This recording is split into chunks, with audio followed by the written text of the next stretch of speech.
Alabesek badaki jadanik zer den Mendizorrotza futbol zelaian galtzea. Gaur, Lemoak sekulako sorpresa eman du Gasteizaldean eta bi positiboak Bizkaia aldera eraman ditu. Txutxi Arangurenek zuzentzen duen taldeak partidu kaskarra egin du, oso tristea.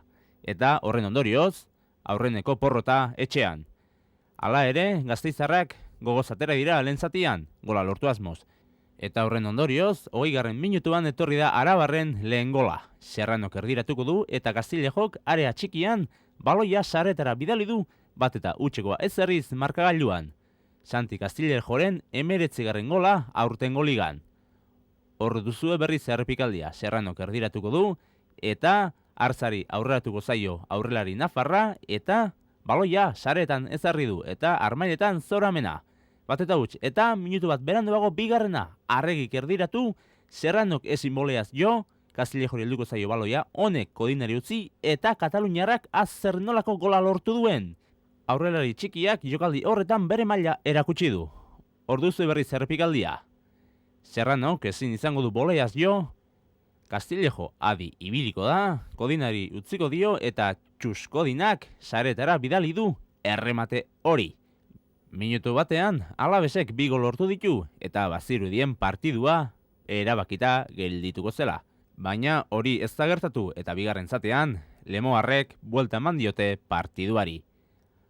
Atxeen aldira joan aurretik, Castillejok izan du aukera, baina Tinoko jokaldi horretan ikusi duzuen bezala bigain aurreratu zaio. Oraingoan protagonista Oskar, baina bere baselina ozta langa gainetik kanpora joan da. Eta honen bestez, jokalariak eta nola ez epaileak atxena hartzera. Eta bigarnean etorri da inok uste zuena. Utxuren gizonek buelta eman baitiote partiduari eta irudiotan zer nolako gola lortu duen Kikuk. Eskuadratik saretara orduzue golegilea.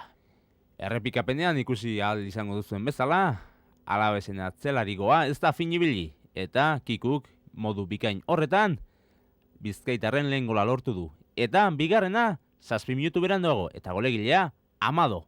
Alabeseko jokalari oiak mendeko hartu du eta modu horretan berdinketa ipini du markagailuan.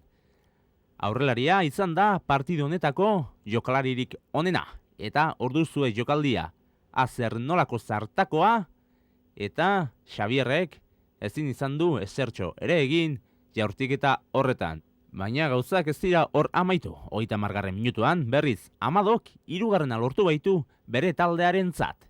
Eta zer nolako mendekoa hartu duen aurrelariak.